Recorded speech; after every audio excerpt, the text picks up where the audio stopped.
Okay. Okay, we're ready to go? Yep. Okay. Hello, everyone. I'm Dewey Crapo, Executive Director of A Gift of Hope Adoptions, and today we're talking with Stephanie. Stephanie, I understand about 20 years ago you placed your child for adoption. I did. You know, if you could think back to that time in your life about 20 years ago, when you were pregnant, what fears or concerns did you have about placing your child for adoption back then? Wow. My biggest fear at the time was just mainly the pregnancy. I wasn't thinking a lot about the child initially. I was embarrassed, and the heartache that it caused my family, the things that we went through, that was so great at that time in the beginning, that I didn't think about the child a lot. Until really, probably like 5 or 6 months along, when things quieted down and I started thinking about adoption at that point. I knew I didn't want to abort. I knew that, this was a life and I needed to give life. And my dad was the first person that brought the adoption idea to me. And so when we started discussing that, I knew that's the route I wanted to go. I knew that was really my only option. So I guess where my thoughts went at that point were probably just knowing that I wanted my child to have a mother and father. I just felt like that was just so important. I had a mother and father and a really loving home, and I wanted that for the child I was carrying. And I wasn't married, and so I couldn't give that to the baby that I had. And so that was really my thoughts. My fears, I don't know that I knew to have any at my age. I was just immature at that age. I would now, I would have so many different thoughts. But I don't know that I knew to have thoughts of fear at that time. So, well, what would, Now? speaking of that, what would 40-year-old Stephanie say to 20-year-old Stephanie now? Well, 40-year-old Stephanie would be more concerned about, like, how are you going to raise my child, and where will they go to school, and, will they receive the love that they need, and just all the things that you think of as a mother. I obviously was not in the place to be a mother yet, because those weren't my considerations.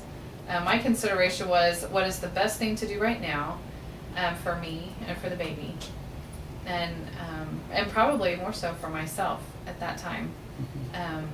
I think as you get older, you start thinking about other people more, but I don't think I was there yet. Okay. Probably one of the big issues for any birth mother is contact. I mean, some birth mothers don't want any contact, but most, I think, will want some type of contact. When you placed your child Ruthie for adoption 20 years ago, the idea of contact between the birth parents and the adoptive parents was a relatively new concept. Right. You've had contact with Right. your daughter Ruthie and with her parents, Right. and is that a good thing for you? Very. I think the contact, I think the contact that I had with them, and I knew so much of what was going on with Ruthie, all through her childhood really, that I didn't have questions about what was going on. I didn't have concerns or worries.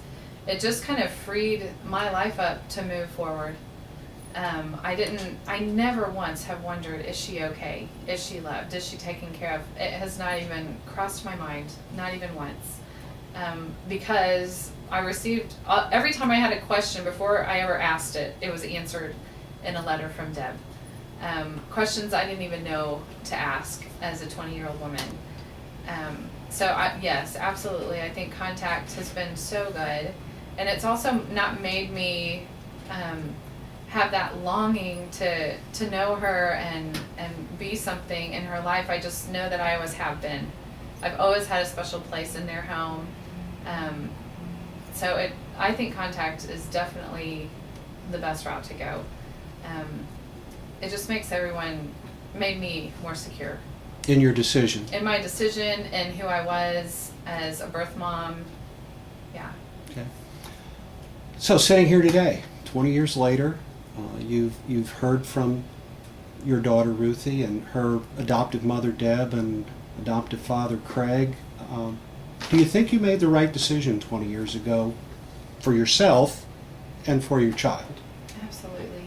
I have never once regretted my decision. I spent the first few weeks after I had her and placed her, I went home and I ran numbers and figured out what kind of job I would need and all those things that I think I needed to do in going through the grieving process, because it is such a great loss. It really is. It's very painful. But I've never ever wondered if I chose the right parents or if I did the right thing. Not once have I ever regretted what I've done. Well, thank you very much for coming here to share it, with me and with, everybody else out there watching that is thinking about, if adoption is the right choice for them. Thanks. You're welcome. Thank you.